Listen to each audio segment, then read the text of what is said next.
Hey everybody, it's Chuck Esposito here with Jason McCormick. We're midweek here at Red Rocks STN Sportsbook. It's an exciting time for us. Not only do you have college football and pro football and the nights going on, but baseball postseason with a lot of Game 5s that are making it super interesting right now for the Dodgers, the Braves, and the Astros, who are pushed to the brink. Anyway, though, we're going to start with some college football. There were some great games last week, but there's even a bigger slate this week that has some major, maybe big game bowl implications later in the season. Yeah, I think this is one of the best weeks of college football in the entire season.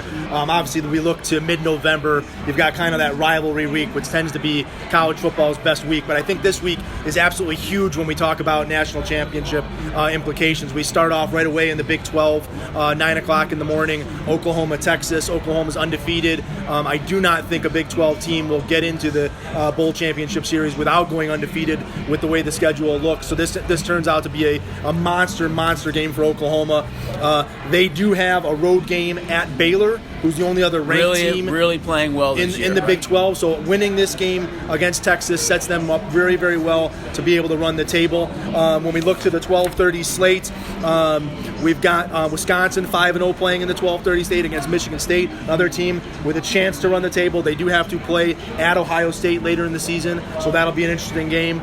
Georgia plays at 9 o'clock in the morning against South Carolina. They look like they have an ability to run the table. So get here early because there's two big games on Saturday, guys, at 9 a.m. Alabama at 12:30 against Texas A&M. Obviously, we know where they're at.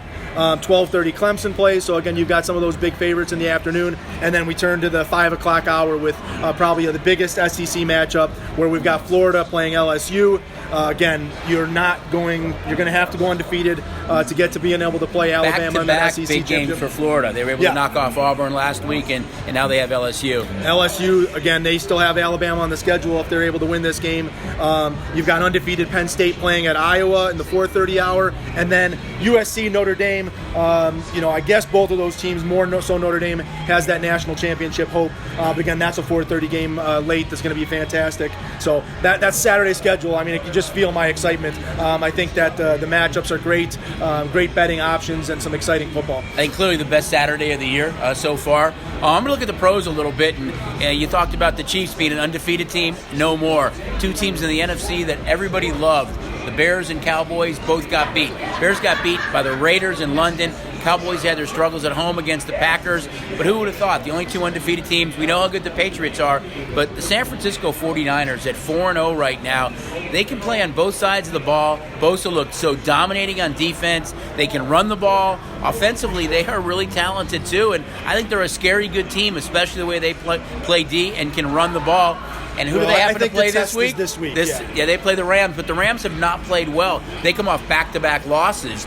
So it's a big game for both these two teams, maybe to kind of dictate what's going to happen in the NFC West. And I didn't think going into the year that the West was that good, but now with the way the Seahawks are playing at 4-1, Rams are 3-2, and the Niners undefeated, the Rams find themselves looking up at those two teams. Yeah, just to touch on the Niners, they did have a somewhat easy schedule and getting to pick on Cincinnati.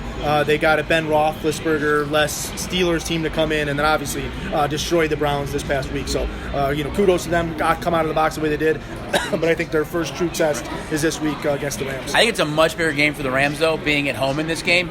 We've seen the initial number was a little bit higher after the way the Niners played on Monday night. That game dropped a full point. But it's a big test. Rams lose this game, they will have now lost to Seattle and San Francisco in back-to-back weeks. So I think it's a big test for them. They've had the extra time to prepare because they had that Thursday night game against Seattle. I think you look at the schedule this week, the game that's really intriguing to me is Chiefs and Texans. We've seen this number drop as well, but I think the success that Detroit and Indianapolis had against the Chiefs was that they can run the ball. We talked about it. Kerryon Johnson had a big game. Mack had a big game. The Texans aren't a running team. They can score a lot of points. They scored over 50 points. This game could be a shootout, kind of like the over in this game, but kind of a big test for the Chiefs, too, who have not played well in back-to-back weeks. I love, again, going back to the schedule, I love the NFL schedule this week. We actually get a 6:30 in the morning game as the Panthers. It's actually a really good game, though, and too. Bucks head to London.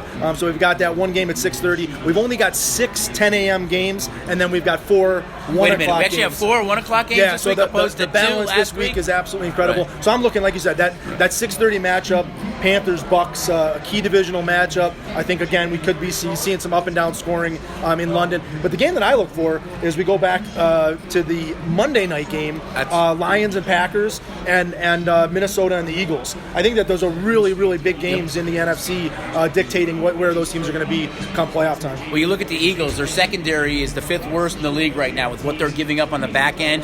Kirk Cousins had a decent game last week. Does he open it up even more with Diggs and Thielen? And you're right about that Monday night game. I've kind of gone back and forth with the Packers. Thought they were overrated at 3-0 because they hadn't beaten anyone. Then they got beat by the Eagles, but they looked so good against Dallas. And this Detroit team could easily be undefeated. They should have beaten the Cardinals, had a 17-point lead in week 1, and then had a chance to beat the Chiefs if not for a couple of bad turnovers in the red zone. So that's a big game on Monday Night Football. Big key for the Packers. Will Devontae Adams be back or not? I think he is going to play, but I think that opens it up a little bit for the passing game.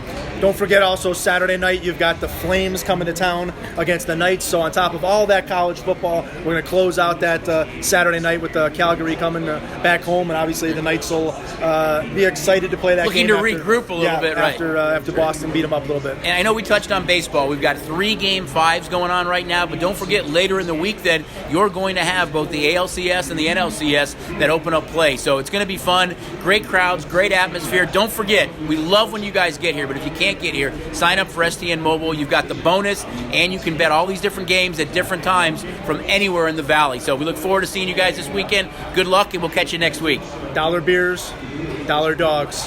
$4 shots.